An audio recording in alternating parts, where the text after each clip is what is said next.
Hello everybody, I am Blazing Rebecca. Welcome to Nippon, my first trip to Japan.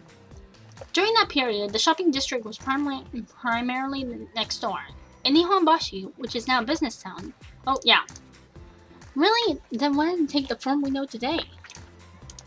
You might know this, but during the era of the samurai, Japan closed its borders to other countries. That lasted until 150 years ago when the shoguns lost political control. As foreign relations began, the people in Japan were terrified. They were shocked to think that such technologically advanced countries existed out beyond the sea. 150 years ago is around the time of the American Civil War and the World's Fair in Paris. Yes, seeing that, Japan worked hard to see what it wouldn't lose in technology and influence to those foreign countries.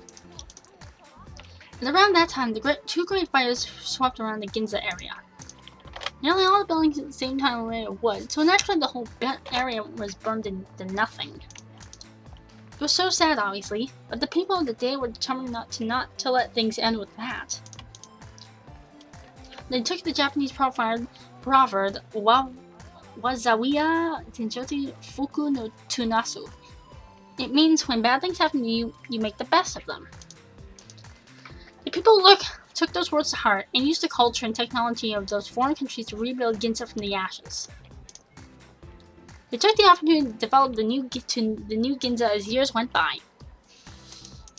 Before long, department stores and theaters appeared, and the people began to flock to as the cutting-edge shopping district in Japan. I see. You're saying Ginza was the first modern shopping district in the modern era. Something like that. Even now, large shopping districts throughout Japan are referred to as the Ginza of X. They all named after Tokyo's Ginza. Wow. Now that she mentions it, the buildings around here have some kind of retro feel to them. Must be the remnants of that era. Ah, there's one more point of interest here. Point of interest? What is it? You'll see it if you can check a map of Tokyo after you get home, but this place, you'll see Ginza southeast of Tokyo Station, and it feels quite far inland. About 300 years ago, it was a wetland. A wetland? Here? I think this place used to be by the ocean? That's right! The ocean used to run up against Ginza's eastern side. They filled it in 300 years ago and used the cream land for a fish market and became very famous. I didn't know that. When you look at it now, it's hard to believe that it was ever coastal land. Right to the east of here, across the Sumida River, there's an area known as Tsukishima that was also reclaimed from the ocean. So if Tokyo's shape was changed 300 years ago by reclaiming land from the ocean, you could call it a man-made city.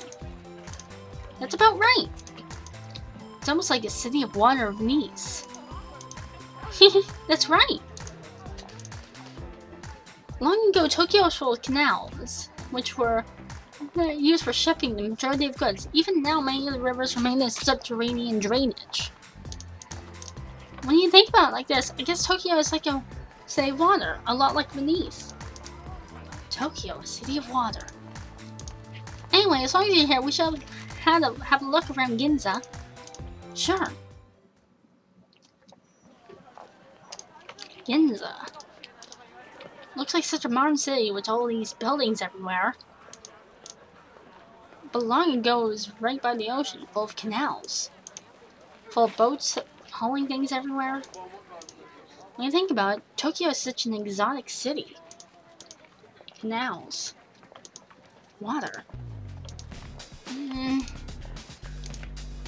About 100 years ago, when Ginza was striving to become a leading business town, they felt just walking around Ginza was a sign of status. What the heck? Maybe it's because we were talking about water, but suddenly I have to go to the bathroom. It was to the point where they coined the term Ginbura. But it doesn't look like there are any public toys around here.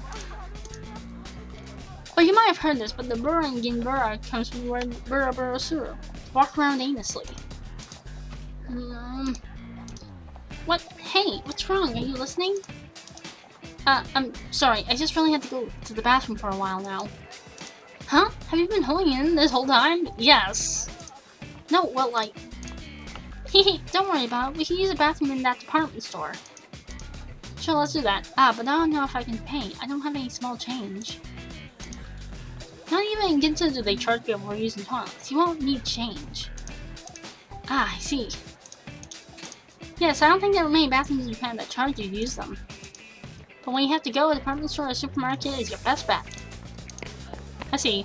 This is no time for lengthy explanations. I'm going to hit up the toilet, so wait for me. Okay, I'll see you in the next part.